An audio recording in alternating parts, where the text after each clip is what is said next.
오늘은 아드 폰테스라는 제목을 가지고 함께 말씀을 나누도록 하겠습니다. 새해가 밝았습니다. 세상의 어둠을 탓하기보다는 빛 대신 예수 그리스도와 함께함으로 말미암아 우리 삶이 더 밝아질 수 있기를 간절히 소망합니다. 오늘 아드 폰테스라는 설교 제목을 가지고 하게 된 이것은 올해의 우리 교회의 표어입니다. 아드 폰테스, 근원으로 돌아가자라는 것인데요. 보통 종교개혁 기념일을 맞이하여서 이런 얘기들을 하는데 왜 이런 것을 올해 표어로 정했는지 그런 이야기들을 좀 나누고 싶습니다. 보통 이제 목회자들이 목회를 시작하면서 하는 기간들이 보통 한 20년에서 한 30년 정도 되게 됩니다. 7년을 한 텀이라고 이야기한다면 6년 동안 사역하고 1년을 쉬면서 그런 한 텀을 한 3번에서 4번 정도 가지게 됩니다. 저에게 있어서 그 첫 번째 텀이 지나가게 되었습니다. 참 빨리 지나간 것 같습니다. 그 첫 번째 텀은 저는 의미를 부여하는데 적응의 시간이다. 저는 그렇게 생각합니다. 제가 광천교회에 적응하고 또 성도님들도 저에게 적응하는 그런 시간이다 생각되어집니다. 이제 두 번째 텀을 맞이하게 되는데 은근 부담이 되는 것이었습니다. 이제 다 적응했는데 뭔가 열매를 내야 될 것 같은 그런 부담감이 제 마음속에 있었습니다. 안식년을 맞이했는데 안식하기보다는 뭔가를 해야 된다는 부담감들이 마음속에 참 많이 있었습니다. 교회에 여러 가지 열매들이 참 많이 있었는데 그럼에도 불구하고 교회가 더 나아가야 된다는, 더 성장해야 된다는 부담감들이 제 마음속에 있었고요. 부흥에 대한 방법론을 여러 가지 고민하면서 생각하기도 했었습니다. 그러나 교회라는 공동체는 그렇게 변화가 쉬운 공동체는 아닙니다. 왜냐하면 전통이 있고 경험이 있기 때문입니다. 목회자 세계에 이슈가 되었던 책 제목이 하나 있습니다. 그 책이 무엇이냐면 누가 내 강대상을 옮겼나라는 책입니다. 참 신선하지요. 담임 목사인 데릭이라는 사람이 강대상을 바꾸면서 일어났던 일을 자기의 상담한 이야기들을 적고 있었습니다. 이 데릭이라는 사람은 신학교 때 헬라어, 히브리어, 성경을 아주 잘 배웠던 사람이었습니다. 그러나 막상 교회 현실에 닥쳐서 갈등이 생기고 변화를 일으켜야 될 때 어떻게 해야 될지 몰라서 계속 부딪혔던 그런 이야기들을 하고 있었는데요. 어느 날 이 데릭이라는 목사님이 이 강대상을 바꾸기로 작정하였다고 합니다. 원래 원고에 맞춰진 격식 있는 설교를 하다 보니까 이게 나무 강단에 아주 위험 있는 그런 강대상이었던 모양입니다. 근데 그분은 이제 이 시대는 이제 조금 더 성도들에게 다가가야겠다라는 생각을 가지고 강대상을 바꾸기로 작정합니다.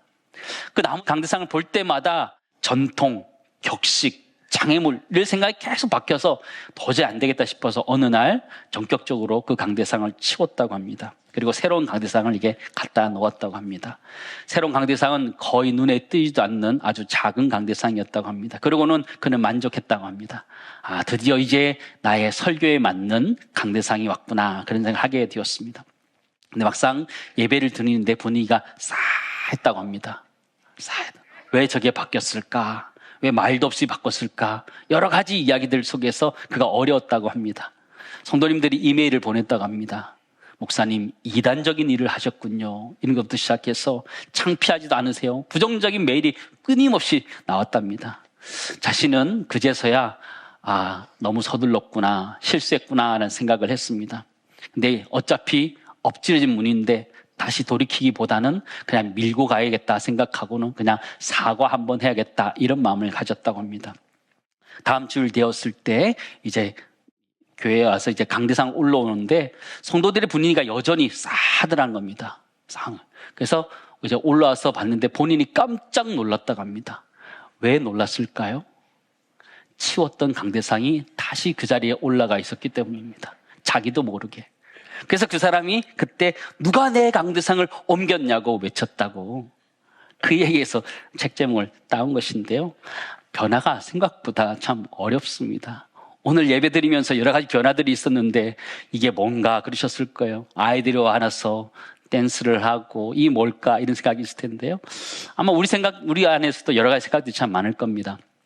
목회자 세계에서 우스갯소리이기도 한데요. 여러분 우리에게도 피아노가 저기 있잖아요. 피아노 저기 있는데 피아노를 저기 오른쪽에서 왼쪽으로 옮기는 목회자들의 비결이 하나 있습니다. 그게 뭔지 아십니까? 한 주에 1cm씩 옮기는 겁니다. 1년 지나면 얼마나 옮길까요? 52cm 옮깁니다. 한 20년 하면 저쪽으로 가 있을 겁니다. 그렇게 해야지만 된다고 합니다. 왜냐하면 교회라는 것이 전통을 중요시 여기기 때문에 변화가 생각보다 쉽지 않다, 그렇게 이야기하는 것인데요. 저희 교회는 그래도 참 건강한 편입니다.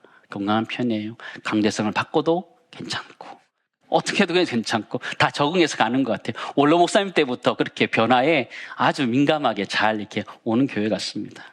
저는 이 피아노를 1cm씩 옮기는 방법을 주보에 활용해 보았습니다. 여러분, 주보가 조금씩 바뀌어가는 거 여러분 아십니까? 옛날부터 오신 분들은 여러분 아실 것입니다. 주보가 조금씩 바뀌어가고 있습니다. 어느 날 글씨체가 싹 바뀌었습니다. 글씨체가 바뀌더니 어느 날 주보 광고 순서가 조금 바뀌기 시작했습니다. 예배가 1부, 2부, 3부, 4부 이렇게 나열되어 있던 게 1, 2, 3부, 4부 이렇게 다시 조정되기 시작하고요. 핵심 가치를 나타내는 이미티콘 같은 것들이 주보 상단에 이렇게 위치한 것들을 보게 됩니다. 아주 조금씩 바꾸게 되었습니다. 어느 날 새 가족 신방을 하게 됐는데 목사님, 주보 보는 재미가 솔솔합니다. 그래요.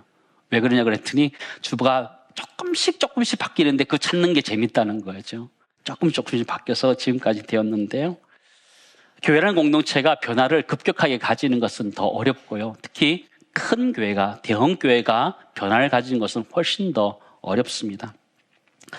안식월이라고 하지만 안식할 수만은 없었던 것이 제 마음의 상황이었습니다. 앞으로 7년을 어떻게 교회의 비전을 제시하고 어떻게 방법으로 교회를 이끌어갈까라는 고민들이 참 많이 있었습니다. 부담이 참 많이 있었는데요. 참 감사한 것은 우리 당회 장로님들이 목사님 그냥 좀 푹 쉬다가 오세요. 기침하는 거 좀 낫고 건강도 좀 잘 회복해서 오세요 말씀해 주시더라고요. 너무너무 고맙습니다. 그러나 한편으로는 그런 마음도 들었습니다. 쉬라고 한다고 진짜 쉬라고 오면 어떡하나, 그런 생각도 들기도 하고, 쉬기도 해야 되는데 또 뭘 준비해야 될 것 같고 마음이 굉장히 복잡한 4개월을 작년에 보내었습니다. 그렇게 시간을 보내는 가운데 교회를 가만히 지켜보니까요, 교회가 하나님 은혜 가운데 부흥하고 성장하고 있었습니다. 전적인 하나님의 은혜인데요, 우리가 예전에 했던 4, 5년 전에 뿌렸던 그 씨앗들이 지금 결실하는 것이다 라는 생각이 들면서 과연 우리가 어떻게 해야 되나, 이런 고민들이 좀 들었습니다. 교회가 부흥 성장하고 있다는 것은 크게 방향을 바꾸면 안 된다라는 것을 의미하고 있는 것이기도 하기 때문에 그럼에도 불구하고 어떻게 교회의 비전을 제시할까 고민들이 참 많이 되었습니다. 분명한 비전을 제시하고 부흥의 반복론들을 제시해야 되는데 기도하면 기도할수록 하나님 다른 마음을 주셨습니다. 열매를 바라보는 것이 아니라 뿌리를 바라보라는 그런 마음을 주셨습니다. 우리 교회가 성장해 있는 모습들, 부흥한 모습들, 그 보여지는 열매가 아니라 그 뿌리가 지금 어디에 있느냐, 그걸 바라보라는 마음을 저에게 허락해 주셨습니다. 그러면서 교회는 어떻게 되어야 될까 했을 때 가장 근원으로 돌아가야 되는 것이 바로 초대교회로 돌아가는 것입니다. 아드 폰테스가 뭐냐? 첫 번째, 아드 폰테스라는 것은요, 초대교회의 모습을 회복하는 것이에요. 초대교회 성도들이 함께 말씀을 나누고 떡을 떼고 했던 것처럼 그렇게 살아가는 그 초대교회의 모습을 회복하는 것, 그래서 아드 폰테스라는 것이죠. 초대교회 모습이 그랬다는 것이죠. 목회자로서 내가 어떻게 해야 되냐, 우리 교회가 어떻게 되냐 고민할 때 초대교회의 모습을 발견하게 됐습니다. 초대교회 가운데 부흥이 있었습니다. 그러나 그전에도 사실 핍박이 있었죠. 핍박 가운데서도 초대교회는 부흥했습니다. 사도행 6장 말씀 보실까요? 그때에 제자가 더 많아졌는데 헬라파 유대인들이 자기의 과부들이 매일의 구제에 빠짐으로 히브리파 사람을 원망하니 12사도가 모든 제자를 불러 이르되 우리가 하나님의 말씀을 제쳐 놓고 접제를 일삼는 것이 마땅하지 아니하니 형제들아, 너희 가운데 성령과 지혜가 충만하여 칭찬받는 사람 7을 택하여 우리가 그 일을 그들에게 맡기고, 같이 있습니다. 우리는 오로지 기도하는 일과 말씀사에게 힘쓰리라 하니. 초대교회가 부흥의 역사 가운데 있었는데 그럼에도 불구하고 그 가운데 원망과 불평이 있었다, 이렇게 성경 기록해 주고 있습니다. 부흥과 함께 나타나는 것이 여러 가지 걱정거리예요. 여러분, 만석군에게는 몇 가지 걱정이 있다고요? 10,000가지. 천석군에게는 1,000가지 있다고. 대형교회는 대형교회대로 고민들이 많지요. 부흥하고 성장하면 성장할수록 또 그 가운데 여러 가지 고민들이 생기는 것이 교회의 현실이고 우리 삶의 현실이에요. 그러다 보면 마음들이 나뉘어지기도 하고 불평불만한 일이 일어나게 되죠. 초대교회에서 제자들은 아마 열심히 섬긴다고 했을 것입니다. 옆에 있는 어려운 사람 돕기 위해서 최선을 다했지만 그럼에도 불구하고 부족함들이 드러나게 되고 어려움들이 생겼던 것이죠. 근데 그들이 해야 되는 것이 있었습니다. 그게 무엇이냐면 맡길 것은 맡기고 해야 될 것은 한다는 것이었습니다. 3절에 보니까 성령과 지가 충만한 사람들에게 맡기고 사도들은 선택과 집중했던 것이죠. 무엇에 집중했냐? 4절 말씀 보시기 바랍니다. 우리는 오로지 기도하는 일과 말씀사에게 힘쓰리라 하니. 사랑하는 성도 여러분, 초대교회 사도들 12제자들은 여러 가지 분주한들이 있었을 때 그 분주한 일들 때문에 여러 가지 어려움이 생겼을 때에 그 일들을 끊임없이 다 챙겨가면서 했던 것이 아니라 다시 본질로 돌아왔던 거예요. 근원으로 돌아왔던 것이죠. 말씀과 그의 삶에 그의 모든 것들을 집중했던 것을 보게 되었던 것이죠. 사랑하는 성도 여러분, 우리 모두가 올 한 해 그렇게 근원으로 돌아갈 수 있기를 간절히 소망합니다. 근원으로 돌아간다? 아드 폰테스라는 거예요. 라틴어 성경에 보시면 아드 폰테스라고 되어 있어요. 42장 1절 말씀 보실까요? 같이 읽겠습니다. 하나님이여 사슴이 시냇물을 찾기에 갈급함같이 내 영혼이 주를 찾기에 갈급하니이다. 아드 폰테스 아쿠아리움이라고 되어 있습니다. 근원으로 돌아가는 거예요. 샘으로 돌아가는 것을 이야기하는 것이죠. 아드 폰테스는요 16세기 인문주의자들과 종교개혁자들에 의해서 나타나게 되었습니다. 그 당시 유럽 사회는 엉망이었습니다. 흑사병으로 인구의 3분의 1이 죽고 동로마 제국은 오스만 투르키의 이슬람 세력 때문에 멸망하는 일들로 굉장히 혼돈스러운 때였습니다. 이럴 때 새로운 시대의 도래가 필요하다고 주장하는 사람들이 등장했고 에라스무스 같은 사람이 등장하게 되었습니다. 그는 어떻게 이야기했냐면 새로운 역사는 일이 진행되는 중간에서가 아니라 처음부터 다시 시작되어야 한다라고 얘기하면서 아드 폰테스를 외쳤습니다. 그는 구약 성경이 기록된 히브리어 아람어로 다시 해석해야 되고 신약 성경은 헬라어로 다시 읽으면서 해석해야 된다고 이야기하면서 성경의 번역의 오류들을 찾기 시작하고 수정하게 되었습니다. 이후에 종교개혁자들이 나타나서 아드 폰테스를 외쳤습니다. 행위로 구원받는 나는 그 가톨릭에 맞서서 오직 믿음으로 은혜로 구원을 얻는다라는 것들로 주장하게 됐죠. 말씀으로 돌아왔기 때문에, 성경으로 돌아왔기 때문에 그 일들이 가능했던 것입니다. 우리 모두는 다시 성경으로 돌아가야 되는 줄을 믿습니다. 거기서 다시 부흥이 일어나야 된다는 것이죠. 보여지는 열매가 아니라 우리의 뿌리가 지금 어디에 박혀 있는지 보아야 된다는 것이죠. 교회가 성장하고 있다, 부흥하고 있다, 좋은 일이지만 더 중요한 것은 나의 뿌리가 어디에 심겨져 있느냐라는 것이 중요하다는 것이죠. 내 뿌리가 시냇가에 심겨지지 않아 있으면 그것은 곧 죽게 되는 것과 마찬가지, 시간의 문제인 거지요. 한국 교회가 계속 성장할 수 있는 이유가 무엇이냐? 말씀과 기도의 뿌리 박혔을 때에 다시 성장하게 되는 줄을 믿습니다. 보여지는 것이 아니라는 것이죠. 우리 교회가 소속되어 있는 교단은요, 개혁주의 신학을 추구합니다. 복음주의 신학이 아니라 개혁주의 신학을 주장하고 있습니다. 복음주의는 복음을 전해야 되는 입장에서 그것이 진행되고 있고요. 개혁주의는 성경의 근거에서 하나님의 절대적인 주권을 이야기하고 있습니다. 개혁교회의 모토가 있는데 개혁교회의 모토가 무엇이냐면 개혁교회는 항상 개혁되어야 한다. 개혁교회는 끊임없이 변화되어야 된다. 이런 얘기를 하는 것이죠. 성경으로 변화되어야 된다는 것이죠. 두 번째 나누기 원하는 것은요, 아드 폰테스는요, 성경으로 돌아가서 성장하고 변화되어져 가는 것, 그것이 아드 폰테스라는 것이죠. 하나님의 말씀을 들었을 때에 그 말씀으로 나 자신을 비춰보고 다시 조정해 가는 것, 그것이 아드 폰테스, 본질로 돌아가고 근원으로 돌아가는 것이라는 것이죠. 사랑하는 성도 여러분, 우리는 어디에서 살아날 수 있습니까? 우리는 어떻게 살아날 수 있습니까? 우리 그리스도인들은 도대체 어떻게, 어디서 살아날 수 있습니까? 성경 우리들에게 명확히 가르쳐주고 있어요. 시편 1편 3절 말씀 보실까요? 같이 읽겠습니다. 그는 시냇가에 심은 나무가 철을 따라 열매를 맺으며 그 잎사귀가 마르지 아니함 같으니 그가 하는 모든 일이 다 형통하리로다. 아멘. 우리가 어떻게 결실하고 어떻게 풍성하게 되는지 명확하게 이야기해주고 있어요. 시냇가에 심은 나무이어야 된다는 것이에요. 나무는 어디 있어야 된다는 거예요? 시냇가에 있어야 된다는, 그것이 아드폰테스라는 것이죠. 여러분, 그렇다면 우리의 시냇가는 어디입니까? 우리의 시냇가는 어디예요? 하나님 아니에요. 은혜를 주신 하나님 앞에 나아갈 때에 우리 모두가 회복되는 줄을 믿습니다. 그 하나님 앞에 붙들려야 되는 것이죠. 하나님 앞에 붙들린다는 것의 가장 구체적인 모습이 무엇이에요? 하나님의 말씀에 붙들리는 것이죠. 성경 말씀에 붙들리는 것이죠. 시편 1편은요, 우리가 어디에 있어야 되는지를 명확하게 가르쳐주고 있어요. 악인들의 자리, 죄인들의 자리, 오만한 자리에 앉지 말라 이야기하고, 거기 있으면 안 된다, 거기 심겨져 있으면 안 된다 말씀하시는 거예요. 그러면서 우리에게 율법에, 하나님 말씀에 심겨져야 된다 이야기하고 있는데, 그곳에 심겨진 은혜가 우리 모두 있기를 간절히 소망합니다. 올 한 해 우리가 함께 신앙생활할 때 신앙생활 어렵지 않습니다. 여러분의 삶의 신앙의 성장 어렵지 않습니다. 시냇가에 심겨져만 있으면 성장하게 되는 줄을 믿습니다. 우리의 몸을, 우리의 마음을 시냇가에 심겨두는 것이 너무나 중요하다는 것이죠.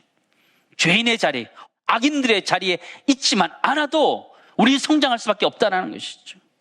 사랑하는 성도 여러분, 올 한 해 우리 모두가 말씀의 자리에서 발견될 수 있기를 간절히 소망합니다. 다른 수많은 것들이 있지만 다시 말씀의 자리로 돌아왔으면 좋겠어요. 마르다와 마리아 이야기 잘 아시죠? 마르다 여러 가지 일들로 많이 분주하였습니다. 이 일 저 일 해야 되면 많이 분주했어요. 그러나 마리아, 주님 발 앞에 앉아서 그 말씀을 청종했던 것, 이 한 가지만이라도 족하다 말씀하셨어요.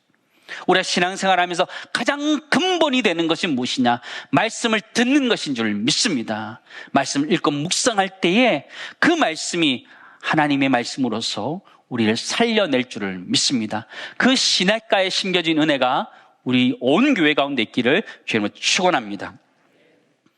시냇가가 무엇일까? 저는 고민하게 되었습니다. 하나님, 우리가 심겨져야 되는 시냇가는 무엇일까요?